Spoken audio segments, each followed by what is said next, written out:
We have a used barrel, chemical barrel for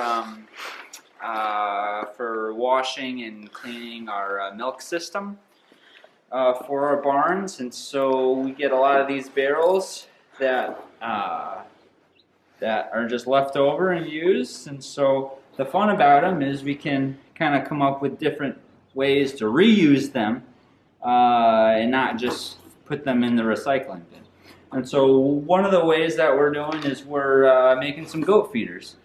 So we just cut them in half lengthwise. And so essentially what we're doing is we're going to put them on these blocks, these used blocks here. We're going to secure them and angle them so that we put feed in here, and it's perfect height for the goats to eat. So, why are we doing this? Why? Because you can't just put goat food on the ground because they waste it. Oh, we don't have it on the ground. You're right. We have it in buckets that are hanging. But goats are pretty smart.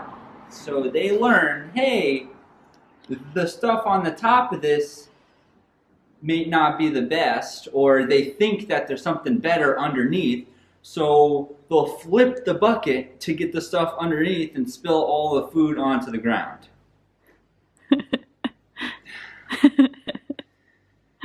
It's a little bit annoying. A little bit. So yeah, so we're building a feed trough to kind of help with that. So they shouldn't be able to flip this. If they do, good for them. Yeah.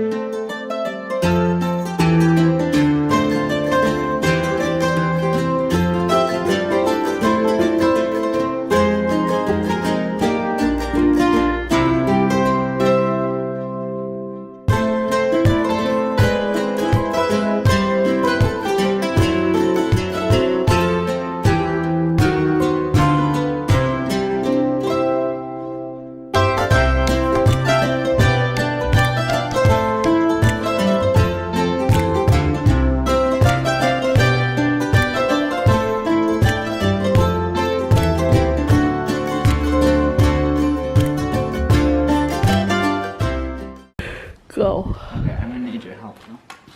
Okay, so we're gonna need this to be, so we want the feeding height, so the bottom edge of this to be 12 inches. So if you make anything like this for an animal, it's gotta be at the right feeding height. So the height that we make this for a cow is obviously gonna be a lot different for the goats. And so the goats are pretty small and everything, and so their necks, they can't reach too far, and so we want to make it low enough that they can reach over but not too low, where if it's too low then maybe they'll just turn around and they'll poop in it or something, or they'll step in it, but that's kind of another issue. So we have our square, which Andy Nussey gives us a 12-inch measurement there. And so we're gonna make sure that we angle these so that that's about our 12-inch right there. So a little higher than that. So if it's like that, I would go higher than that. They're not that short. When we hang the buckets higher than that right now.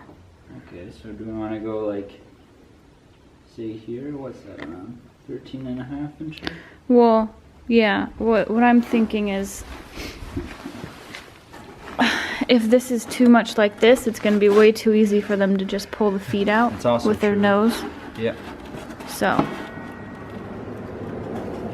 and then the kids can put their feet on the blocks. Yeah, so to reach, so we don't have to worry about them. Enough so that, you know, it's not out.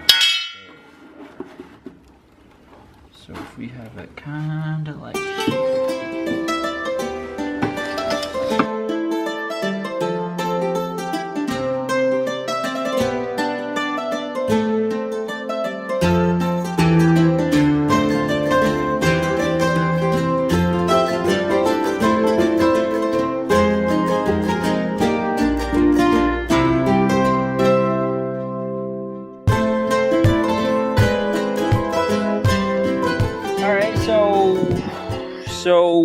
So we took our half cut off things and we just took some lags and put a washer at the end.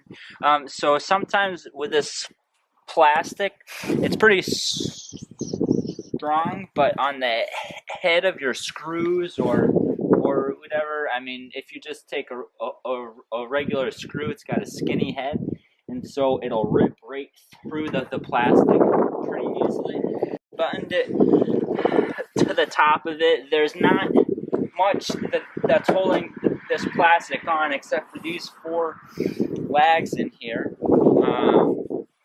But we've basically done the same thing with small calves, say from like 2 to 4 to 5 months, and it's held up so far. Oh yeah, and so another thing is this could be tipsy. So if a goat, it headbutts it or whatever, it could fall. So what we're gonna do is we're gonna kind of set this up against the fence, or the wall, and these hooks here, we're just gonna take some wire and we're gonna wire them to the wall so that if they go and move this around or whatever, it's not gonna tip over or something. I'm sure if we were on our game and we were making a lot of these, we could do it a lot faster. But yeah, it doesn't take that long, and it's a nice, cheap